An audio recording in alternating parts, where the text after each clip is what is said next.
ओम ध्यानम नमः। नमस्कार दोस्तों। एक बार एक व्यक्ति एक सेठ के यहाँ नौकरी करता था। व्यक्ति जो है वो इंसान जो है बहुत ईमानदार व्यक्ति था और सेठ भी उसके काम से बहुत ज़्यादा खुश था। वो अपना काम बड़ी लगन और मेहनत और ईमानदारी से करता था, तो उसकी पूरे बाजार में, पूरी मार्केट में चर्चा थी ईमानदारी की। बहुत ईमानदार व्यक्ति था। और एक बार हुआ यूँ कि उस व्यक्ति ने सेठ को बिना बताए कुछ दिन के लिए काम से छुट्टी जो है वो कर ली। इससे सेठ का काम रुक गया। सेठ बड़ा परेशान हुआ, लेकिन फिर भी वो अपने मन में सोचने लगा कि व्यक्ति जो है मेरे पास बहुत समय से काम कर रहा है और मैंने इसकी कोई तनख्वाह वगैरह भी नहीं बढ़ाई है और बड़ी ईमानदारी से काम करता है, तो इसका गुजारा पता नहीं इस तनख्वाह में होता होगा कि नहीं होगा, लेकिन अब ये जब भी नौकरी पे आएगा तो मैं इसकी तनख्वाह अवश्य ही बढ़ा दूंगा। ये विचार करके सेठ ने फाइनल निर्णय लिया कि मैं इसकी तनख्वाह जो है अब अच्छी खासी बढ़ा दूंगा।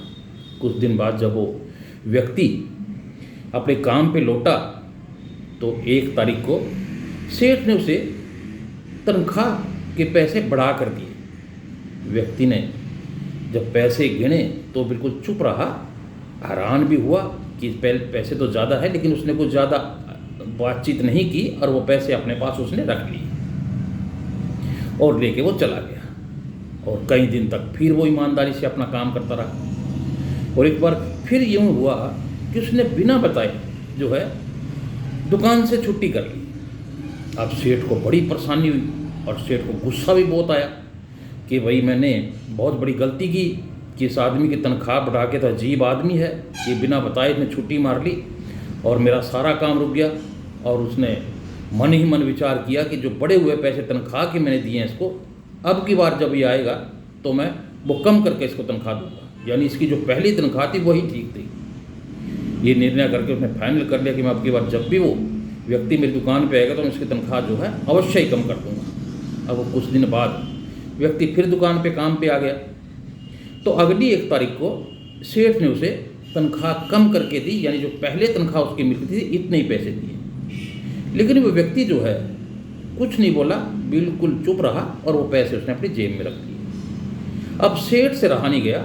सेठ ने कहा, तू अजीब आदमी है, जब मैंने तेरी पिछली बार तनख्वाह बढ़ाई थी तब भी तो चुपचाप अपनी जेब में रख के पैसे चला गया, कोई आप धन्यवाद नहीं किया, कोई आपने खुशी जाहिर नहीं की, और जब मैंने कम कर दिया आपकी तनख्वाह अब भी आपके मन में जो है कोई रोष नहीं है इस बात का, कोई गम नहीं है मेरी तनख्वाह कम होगी है, तो बड़ा अजीब आदमी है।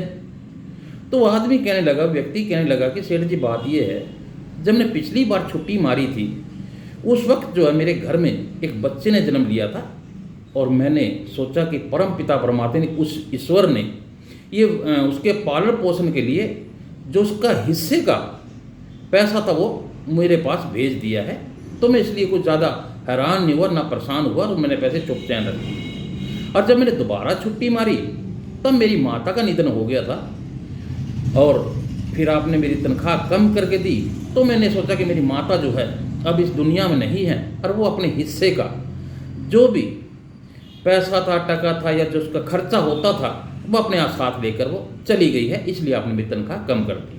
तो मैंने दोनों समय जो है उस परम पिता परमात्मा पे छोड़ दी थी कि जब बच्चा हुआ तो आपने तनख्वाह बढ़ा के दी, तो मैंने इसका शुक्रिया अदा किया कि परमात्मा ने उसके पालन पोषण के लिए पैसे भेजे हैं।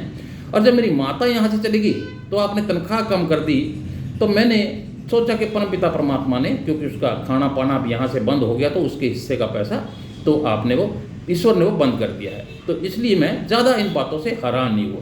ये देखकर सेठ गदगद हो गया और गले लगा लिया उस आदमी को और कहा कि भाई तो वाकई में गजब का इंसान है, बहुत इतना स्थिर आदमी तो मैंने ज़िंदगी में कभी नहीं देखा कि जो हर काम जो है उस परम पिता परमात्मा के ऊपर छोड़ के रखता है, यानी परम पिता परमात्मा के ऊपर ही अपना विश्वास रखता है। तो दोस्तों, इस कहानी का मैसेज ये है कि हर इंसान के पास 2 तरह की सोच होती है, एक नेगेटिव सोच, एक पॉजिटिव सोच। कुछ लोग थोड़ी सी खुशी मिलने पर बहुत ही अनावश्यक उछलते हैं, कूदते हैं, बड़ा खुश होते हैं।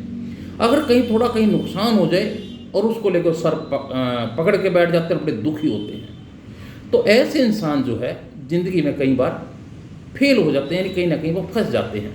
लेकिन जिनकी सोच सकारात्मक होती है, पॉजिटिव होती है और स्थिर होती है, वही जीवन में सही मायने में एक कामयाबी के असली हकदार होते हैं। तो दोस्तों, मेरा कहने का मैसेज यही है कि कोई अगर आपको थोड़ी खुशी मिले तो उस परमपिता परमात्मा पे छोड़ दो।